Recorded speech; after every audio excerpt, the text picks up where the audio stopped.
مرحبا، تابعوني لعمل كيكة التريس ليتشز.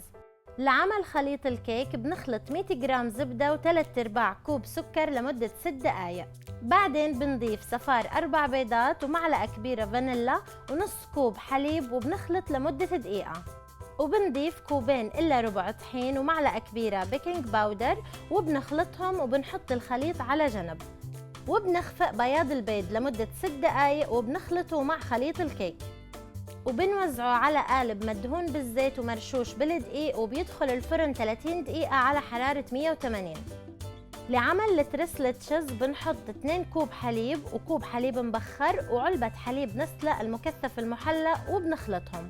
بعد ما تبرد الكيكة بنعمل فيها ثقوب وبنشربها بخليط الحليب كله وبندهنها بالكريمة وتقدم باردة بالعافية. وإذا عجبتكم الوصفة لا تنسوا تعملوا لايك للفيديو وسبسكرايب للقناة. باي.